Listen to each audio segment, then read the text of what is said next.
There are many ways one gamer would think of when they hear Castlevania. Some would think of the classic NES games, or maybe the immensely popular Symphony of the Night and its Game Boy Advance and DS takes on that formula. But did you know there was a Castlevania game on the Sega Genesis? Yes, the same console with Sonic. And it's pretty damn good! In the game, you get to choose between two characters, John Morris, an American relative of the Belmont clan with the legendary whip, the Vampire Killer, and Eric Lecard, spearman and childhood friend of John's.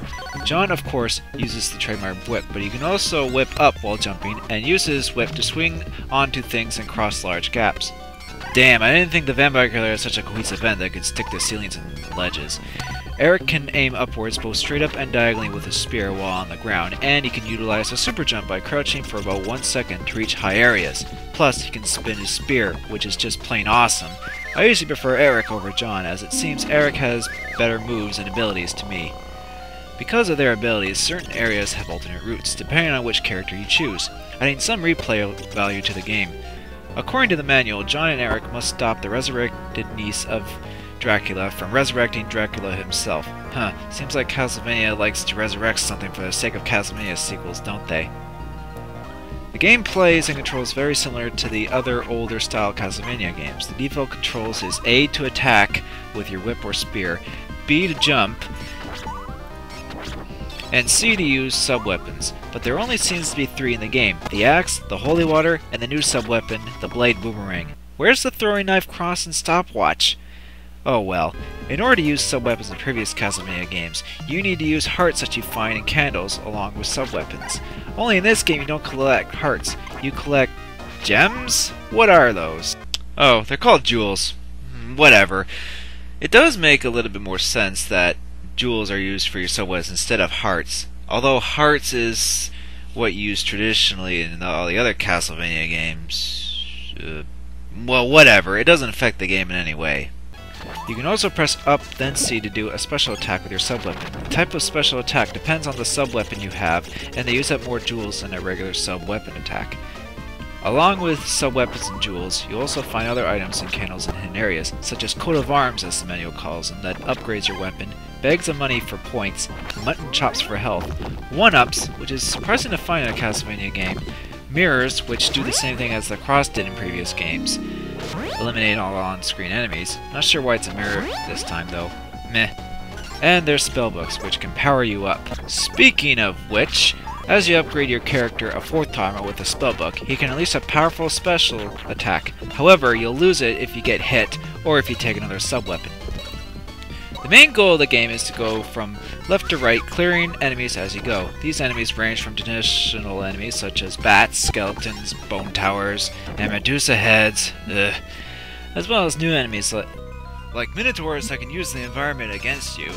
These guys that drive around on wheels, these guys in trees that swing at you, and my personal favorite, Gatling Knights. You have a life bar, and the number of lives ranges from 1 to 5 depending on what you selected in the menu, and you only have 2 continues. Along the way, you'll encounter several bosses and sub-bosses. There are a lot of them, but they are all unique and fun to battle with, as they all have their own pattern you must figure out. And some of them are just cool! Once you defeat the main area boss, you'll be scored on how much life and jewels are remaining, and you move on to the next area. You'll also get a password that is symbols on a grid, much like Super Castlevania 4. Inputting the password from the main menu will allow you to continue where you left off. The game supports great looking visuals, capturing the Castlevania look perfectly and making it even more violent. I mean, you have blood dripping, zombies being torn in half, creepy scenery, even the title screen is very bloody and is just pure awesome. What's funny is that the game is rated GA for general audiences on the case. Ah, the early 90s. Back when no one gave a shit about video game violence. The game also throws in some good visual effects that could give some of the Super Nintendo's graphics a run for its money. The music is also good, clearly pushing the Genesis sound processor to the limits, supporting great and memorable tracks, a couple which are even reused in the later Castlevania games. The game has great levels too. While there are only 6 stages in the game, they are of great design and length, providing a good challenge as well.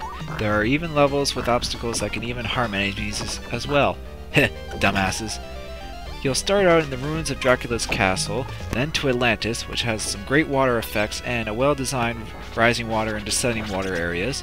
Oh, and neither character can swim, which is typical for a Castlevania game. Then there's Leaning Tower Pizza.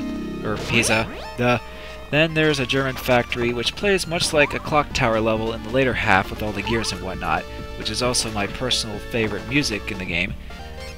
Then there's a French mansion, and finally an English castle with some really cool, like, mirror designed going for it.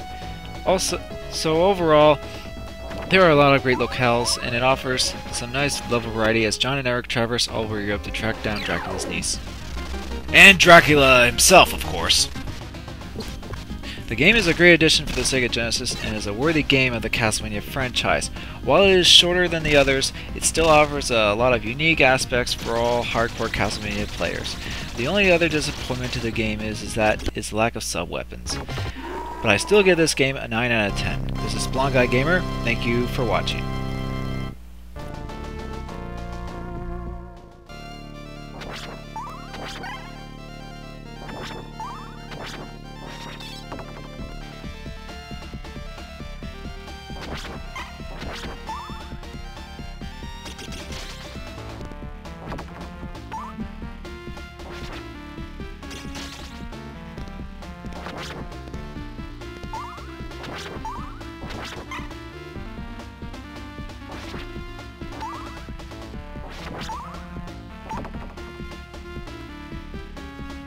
You